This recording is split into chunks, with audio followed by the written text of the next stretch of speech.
What's up, you guys? Back. It's Aussie. The art. Oh my god, it's been a long time no see. I am so sorry for leaving you guys for so long. But as you can see from the title, I lost Wi-Fi for 2 weeks. And I come back a brand new beat. Like, first off, can we acknowledge what is this? I'm assuming from some of a jet. Kind of spooky. It's crazy. It goes all the way over there too. So I'm assuming, yeah, like a rocket or something. If you look, it's kind of like a cross. There's a line right in the middle. And that song, Stomp, Jesus, your love is so amazing. It gets me high up in the sky. And when I think about your greatness, it makes me wanna stoop. I literally feel so good. I feel better than I've ever. Ooh, I accidentally wear my Crocs in the grass, and the grass don't like that. She says, "Bitch, no, wear no shoes in my house." But yes, I have my little grandfather rocking chair, and as you can see, I've been collecting random furniture. We'll get into that. But yeah, it was no desire of my own to lose Wi-Fi for that long, but I did, and it just forced me to like really have to realize how boring I was, and how, oh my god, like most of my day was consumed with scrolling. And I'm not really like an Instagram type of girly or a TikTok type girly, but YouTube had me in a chokehold, and I would just be adding so many videos to my watch later that who knows if I was ever gonna get to. I don't know how to fix this. The fact, I should have maybe mapped out this video a little more, but the fact that it forced me to find my own entertainment. Also, my other plant, Willow, FYI, I name all my plants Willow. She's blooming again, and the wasp had frozen over because it was so cold. And the wasp nest right there. And I know, I feel like most people don't pay attention to wasps, but I love all animals. So the fact that they're alive and they're blooming and they're yellow jackets, and they're so sweet to me. Like, they don't bother me at all. So I'm glad that they come back alive. And when they say comparison is the thief of joy, they're not lying. They're really not. And I feel like there was so much pressure that I was putting on myself, that to either keep posting, to keep replying to people, to keep making sure I watch these videos that I'm putting for my watch later, to keep up like with like watching music and all. Like, it was just so much, I don't know, this rushing energy and not enough time in the day to do all of it. And then I would keep on filling in the blanks with watching all this stuff. So then when it was time to like actually again work out, actually interact with people, actually get tasks done, actually do all these things, it was like, oh no, I didn't have enough time, or it felt like everything was taking from my watch time, my whatever. And not saying now that I have Wi-Fi, I definitely still, I love watching actual shows and movies more. I take the time, like, okay, this is my designated time to now binge watch a show, compared to just endlessly scrolling. And I will say it was a little hard in the beginning, I'm behind on this and I won't be able to, whatever. And then for entertainment, when you get your food, what do? Like, Bubba's here. Bubba. Say hi, Bubby. But when you get your food, what do?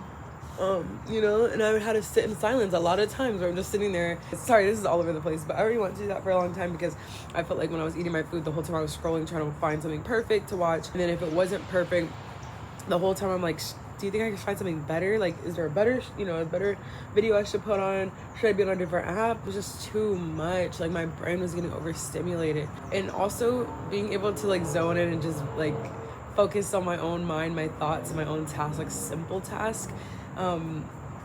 The gratitude was simple too, and I start realizing, like, wait, I do have like a bad case of OCD, where so many things have to be exactly in order for me to feel comfortable, or the whole time my mind is distracted. And I didn't realize how badly my mind was distracted from every moment. And even when I would be watching videos or doing whatever online, even if it was like actual getting things done, it would still feel like anything outside of it was taking from that time. You know what I mean? Like my mind was split. I know we all like to brag and I can multitask, I can multitask, but it's more of the energy of like, but you don't have to multitask. That's the thing. Everything deserves your undivided attention. And once I start putting my undivided attention on things, I start being able to see details that I was missing, small details. I start realizing how my energy was flowing in so many different, it was leaking out, and I felt so empty inside, and I felt drained because nothing was pouring back into me. And I had to really get with myself, how do I pour back into me? And some of the things I actually have been doing, sharing in the background, is reading, okay? Crosswords, oh my god, my favorite thing in the world. Like, I've been trying to time myself. I'll put literally time limits, like, on when I got it done or how quick I need to do it. I love it. So crosswords have been my sanctuary. I've been reading my Sacred Rebels book. This is an oracle book, but it just has so much like insight, has healing process and meditation things and stuff, what you can do. I also have my Angels Number books, of course, but I haven't been like reading on that. This one I've been reading so much. It's I would, but my damn mind won't let me. And it says it's for a guide for teen girls. I'm not a teen, but how to understand and control your thoughts and feelings. And when I tell you the breakdown of your psyche, of how, whenever I told you, it's only two energies, and when it comes to your mind, it's either subconscious or conscious. We don't realize that our subconscious is taking in 100% of every single detail that is around us. Our subconscious can read every single, like the wood right here is rotting, the because of the rain, not like your subconscious is constantly collecting data, and your conscious mind only filters 1% of the data. So your conscious mind picks and chooses what you think and what you believe. As simple as that. If you have, here's how to conquer. Like, you really have a thought that's bothering you, or you can't get out of this perpetuating cycle, or you have an addiction or whatever, realize that your subconscious mind is trapping you. It's supposed to be doing that. You're not, what's wrong with me? Why do I have this obsession? Why can't I let it go? Your subconscious mind is constantly feeding you all the facts that it knows, all the information that it knows about your past, about your pain, about how to protect yourself. Remember I told you with the three energies, mind, body, and soul, everything is trying to protect you. But sometimes, just like a overbearing parent, it can be so overwhelming, and it protects you so hard that ends up hurting you, where you don't get to have experiences anymore. You never get to live. And that's what your subconscious mind is ultimately. What is that?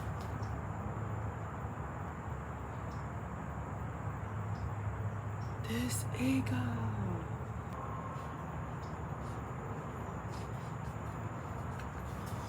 I'll let it go, but I'm not tripping. He's parked directly right here on the side of the gate, and that's why I'm like, I don't know. This is my third time seeing him be. I don't know. Oh, he left. He drives away. That's what I'm like, I never been wrong about these things, ever. And yes, I'm a paranoid bee, but I've never been wrong. Anyways, I might cut that out. But yes, and your conscious mind is the one that chooses your beliefs. You have a million options. Your subconscious mind gives you a million options. Well, when you did this, you fell that one time, you broke your bone when you were at the age of 6. And when you did this, you got embarrassed and everyone made fun of you. When you did this, you tripped and fell into the pool and you almost drowned. All these things. So it's like your subconscious mind is like, will you do it again? Like the world presents you that question. Will you do it again? Will you try again? And your subconscious mind picks, will you believe the lies or the truths that your subconscious mind is feeding you? So I was able to really get in control of that. And again, with these things, don't ever feel like you are totally in complete control all the time, where it's like, wow, I really have a grip of how I can think and how I should move and how I should maneuver, because you can lose that at any second. And I think that's the beauty of life, and how you really conquer it, by realizing that everything is fleeting. So sometimes I might be very secure within my beliefs. Sometimes I might be very, confident and very like, yes, I get it. I finally understand. And then the next day I might absolutely forget everything that I learned, but the trust in yourself and knowing that you could do it all over again is what we're trying to get to. We're trying to get to trust. We're not trying to get to, 100% every single time with that throat chakra. So yeah, I just been, Lord knows, playing with my mind, playing with my thoughts, all that. When I tell you this poor Taco Bell cup, I've been wearing it down, honey. How many times can you reuse a cup? I clean it out and stuff, but there's no way. But that's kombucha. I made one of the best kombuchas I've made in a long time, y'all. I want to update the recipe. I know last time I said that if you can't put it outside, just leave it on the counter a little. Don't do that. You'll get mold. If you want to make the kombucha, and again, use a slice of bread. That's the best. I've used crackers, I've used oatmeal. Bread is the best. Use one slice of bread, a bunch of fruits and vegetables, water, and lemon, like a whole lemon with the rind and everything. Blend it up. You're gonna be shitting for days. Like shitting, farting, all that. Like, and not in again, you're not gonna have the runs. It's not a detox or a cleanse. It's literally a balancing. It's a balancing of the acid that's already on your stomach. It's balancing the pH in your stomach. So 10 out of 10 would recommend. Just like onions, honey. Anyways, let me finish. Y'all already know I'm reading the books. I also recorded a bedtime story reading if y'all want something like that. I don't think it's ASMR. I think I'm whispering. I can't really remember. I know it was quiet and like night. But yes, I've been reading my bedtime stories. I'm not reading my bedtime stories, reading my princess stories, but I did do a bedtime story. Let me know if y'all want to watch or y'all want to like see that. I don't know if I'm going to put it out. But also, oh my God, my sister put me on, upside down. My sister put me on to this book. It's The Marvel Powers of a Girl. It's so good. When I had no Wi-Fi, I was reading and stuff. And Mantis, it's so crazy that I opened this page. This is the exact one that she reminds me of myself. Just her storyline. Not me spilling, honey. Just the storyline. She's an empath, celestial Madonna, and a plant lover. And she ends up marrying a tree. Is that not me coded? I would love to marry a tree. But yes, like the person that she actually loves is Vision. And Vision ends up obviously with the Scarlet Witch, like with someone else. And you know, she could be heartbroken, but she understands empathy so much, and like how love works and how you can be so freely it's easy to love. As simple as that. It's easy to love. So I give you grace. And she lets him go, and she ends up finding a person, like a tree of her own. And the tree, she ends up, what's that sound? Ends up helping her birth the Messiah, like of the new world or whatever. It's like this whole thing, like it's really crazy to think about that she ends up birthing Jesus, like basically. Wow. And I feel like, I don't know, it's just so inspiring. I'm telling you, I know I'm revolutionary, but imagine my kids, like especially since my mom was so like, you guys can't, like her kids can't be better than her. I aspire for my kids to be a million times better than me.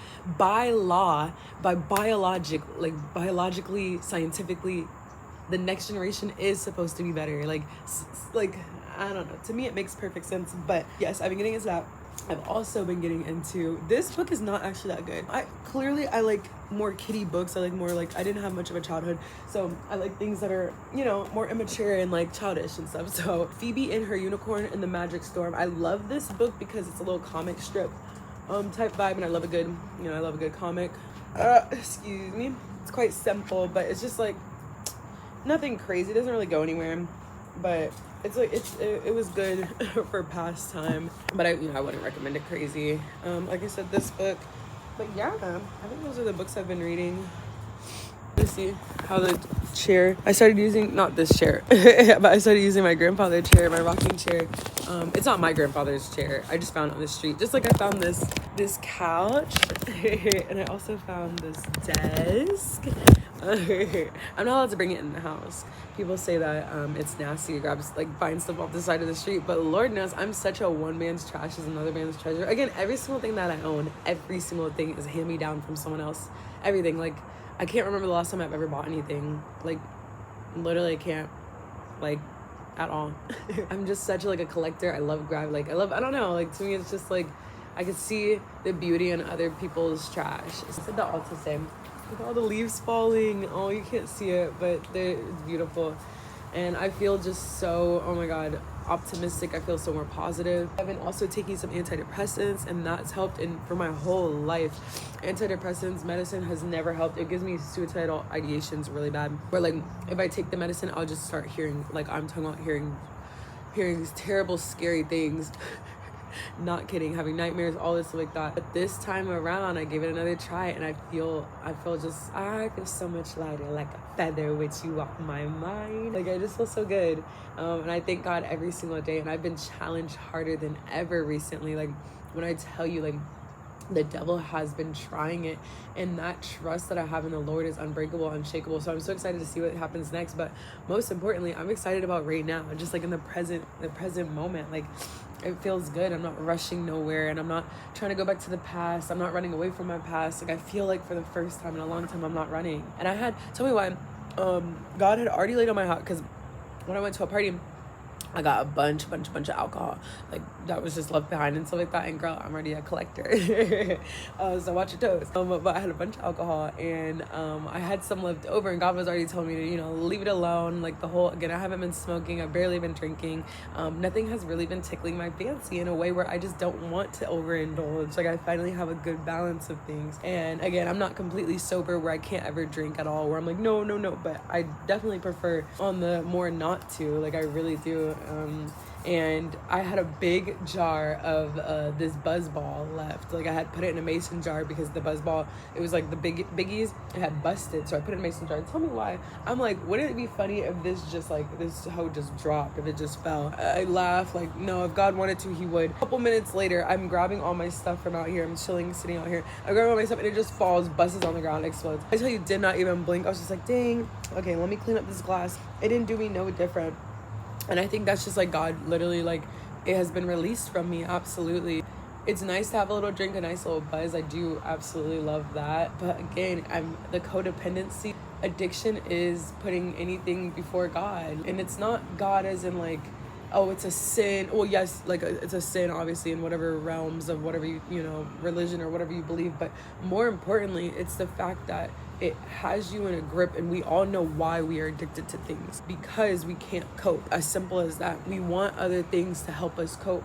Life is hard. Life sucks. We all know this. Life is scary. So if you can have something that distracts you, again, even if it's the phone scrolling and being on the internet all day, if you can have something, or work, a lot of people are addicted to work. I never even acknowledged that path as well. It's like, if you can have something that has taken your mind away from the pains of life, or away from having to just blindly trust God, then you are unfortunately putting that above God. As simple as that. And I hate to be like, you know, just overly like just sounding religious, and sorry, my pits are I wasn't holy again. My pits are hairy again, honey. I think it's just who I am now. Now I've been like this, but anyways, don't put nothing above God, basically. And like I said, I don't mean this figure of God. I mean, actually, don't put nothing above your trust in that it will get better. As simple as that. Anything, if it's a person, whatever, don't depend on anything more than you depend on God. And if you have fear in your heart, that means you're not depending on God. Lately, God has been making me, I'm talking about go out of my way. Long story short, I had to realize that, like, wait a minute, having courage isn't just when adversity comes to you or when things come to you. Having courage is going out and after things as well. I had to apologize to should I speak on this? Okay. Y'all already know my relationship with my mom and how she treats me, whatever. I had to apologize to my mom the other day because she was just being really again, evil as normal, saying just disgusting, terrible things, whatever. And now we're not talking anymore. Like, I think that relationship is dead, genuinely. Yeah, I don't think I'll ever talk to her again. But I had to apologize on my behalf, because letting someone who you already know is either an airhead or just like evil spirited, whatever, letting them stoop you to that level, and you sitting there trying to have a master plan of how you can get them in a chokehold, like, oh yeah, like, yeah, I got you. You know how you're in the shower and you're thinking about how you can argue back with someone, and why the F that you're literally becoming exactly what you don't like. You're trying to hurt the person who hurts you, which is a perpetuating cycle. And I had to let that go. I realized, like, wait a minute, girl, you're bringing me out of my character. Like, again, I found God. I am a different person. So me trying to hurt you, even if it's to defend myself, is ridiculous. Like, genuinely ridiculous. It's not who I am. It's not who I'm going to be in my future. And I had to have that maturity. And God told me literally to just simply apologize. Can you hurry up? I thought you were going to keep talking through it. Why would I keep talking if you're about to be in my video? I wasn't. You could hear someone right there, and I thought you were going to walk this way. I'm like, you can definitely see you if you walk this way. Whatever. Yeah, here you go. Love you, Bubba. Me good. You gonna walk? You gonna walk, Bubba? Is